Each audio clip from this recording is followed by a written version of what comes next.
प्रणाम नमस्कार। चंद पैसों के लिए, कुछ प्रसिद्धि के लिए आज के समय में सोशल मीडिया पर सब जगह जहाँ भी आप देखो जो नग्नता परोसी जा रही है उसका मतलब कोई भी हद नहीं है। जो कर रहा है कहीं उसी का कोई संबंधी उसको देखेगा तो उसके बारे में उसके विषय में क्या सोचेगा, कोई हया नहीं।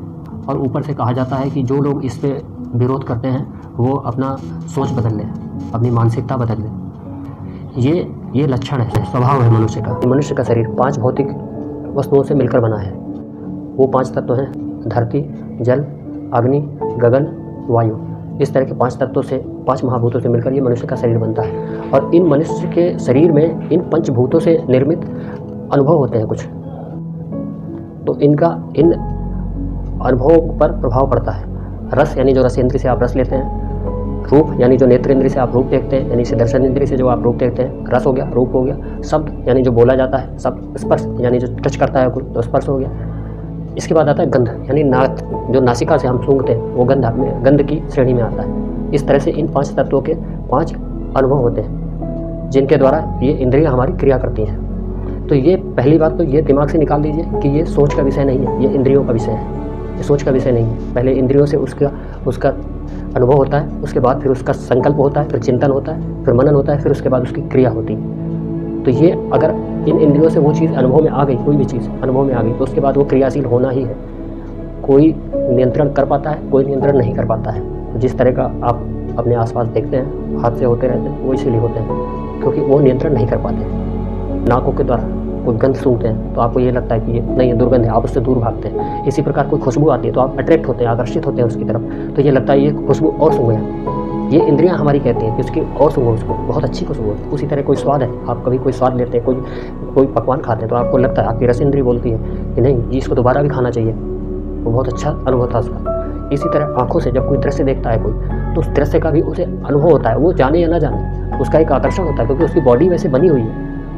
ये चलिए ठीक है, सोच हम मान लेते हैं, सोच एक 20 साल 23 वर्ष की आयु से ऊपर के लोगों की सोच होगी, लेकिन जो 15 वर्ष का बालक है, जो 12 वर्ष का बालक है, वो भी अगर इसको देखता है तो क्योंकि इंद्रियां वही उसकी हैं, जैसी सबकी हैं वैसी ही है, तो वो उसकी इंद्रियां समय से पहले विकसित होना शुरू हो जाती हैं। उसके पहले यानी जो उसका काल है, जो समय है, उस समय से पहले उसके अंदर वो चेतना जागृत होनी शुरू हो जाती है, जिसका परिणाम आज हमारे समय में दिखाई देता है। हमारे आसपास में आप देख सकते हैं उसका परिणाम क्या हो रहा है। ऐसी स्थिति है समाज की, कुछ कह नहीं सकते।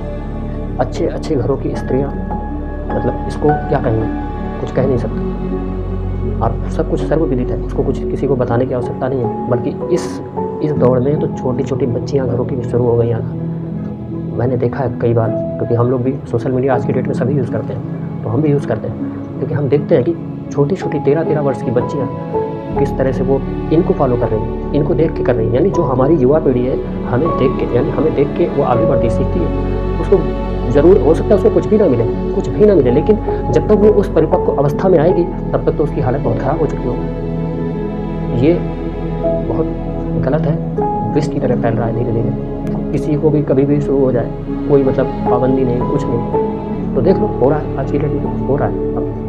अभी शुरुआत किया हुई, अभी तो चल रहा है, तो शुरू हुआ है धीरे धीरे। जैसे जैसे ये चीज़ें एक डेली रूटीन में जब आ जाएंगी ना तो और बुरा हाल होगा।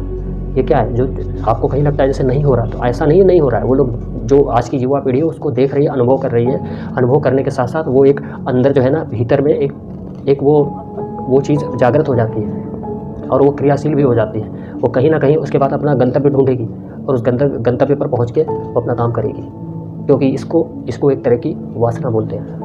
वासना का जन्म यहीं से होता है। एक होती है इच्छा, एक होती है कामना, एक होती है वासना। वासना जो है ना, इच्छा की बहुत बड़ी चरम सीमा है, यानी उसके बाद उसको अपना लक्ष्य ही दिखाई देता है। वो बिना लक्ष्य को प्राप्त किए वो चैन से नहीं बैठता है।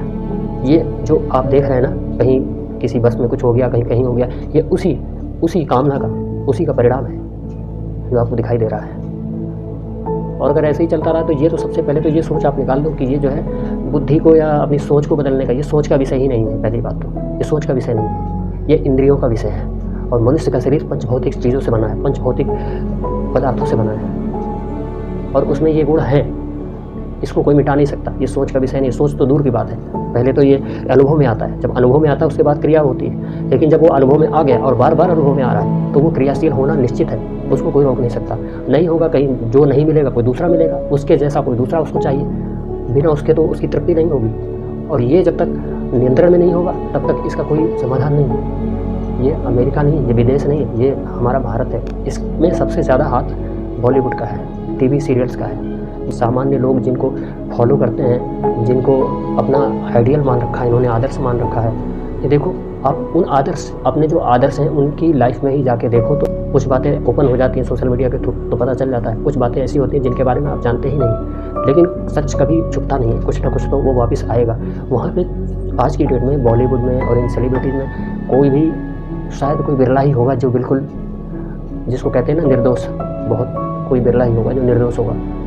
ऐसा हो ही नहीं सकता। अब क्या उन सब ने अपनी अपनी सोच खराब कर रखी है? नहीं, क्योंकि ये सोच का विषय नहीं है। मैं फिर कह रहा हूँ, ये इंद्रियों का विषय है।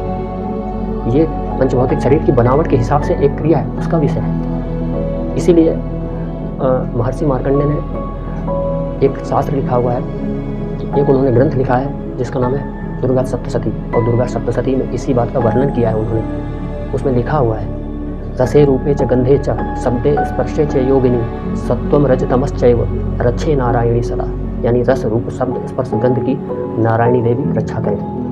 अगर ऐसा था नहीं, ऐसा है नहीं, तो ये चीज़ सदियों पहले क्यों लिखी गई? वहाँ भी कोई आकर खड़ा हो जाता है, महर्षि मार्कंडेय को बोल देता है कि आप ये क्यों लिख रहे हैं, ये तो सोच का परिणाम है। ऐसा नहीं, ये मैं इसलिए आपको प्रमाणित कर रहा हूँ क्योंकि कुछ लोग ऐसा ये भी कह सकते हैं कि आपकी ही सोच ऐसी हो सकती है, इसलिए तो इसका मतलब मेरी भी सोच ऐसी है, महर्षि मार्कंडेय की भी सोच ऐसी थी, और जिन वेदों शास्त्रों में लिखा हुआ सबकी सोच ऐसी थी। अपने ही आने वाली पीढ़ी को आप खराब कर रहे हैं। सबसे पहले माचिस की तीली जलने से पहले स्वयं को नष्ट करती है, बाद में किसी और को जलाती है। पहले आप स्वयं जलोगे। ये वही लोग हैं जिनका भविष्य में आकर बाद में आपको पता चलेगा कि भविष्य में इनको किसी को जो है ब्रेन हेमरेज हो रहा है, किसी को हार्ट अटैक हो रहा है, क्योंकि ये जो कर्म, जो बीज बोया जा रहा है, इस बीज का जो है जब वृक्ष बनकर निकलेगा तो उसका परिणाम भोगने के लिए तैयार रहिए। कोई नहीं बचा सकता आपको, ना आपका वो धन बचाएगा जो इन कृत्यों से आता है, ना आपको कोई डॉक्टर बचा पाएगा, ना आपको स्वयं वो विधाता बचा पाएगा, क्योंकि न्यायाधीश वही है। वो भी भीतर से देख रहा है, उसके बाद बाहर से आपके ऊपर क्रिया करेगा। उसके लिए तैयार रहिए। और ये कहकर कि अपनी सोच बदल दीजिए, ये कहकर आप किसी को वो नहीं कर सकते, क्योंकि ये इंद्रियों का विषय है। अभी भी समय है, आपसे हाथ जोड़ के विनती है, होश में आ जाइए। बहुत बहुत धन्यवाद।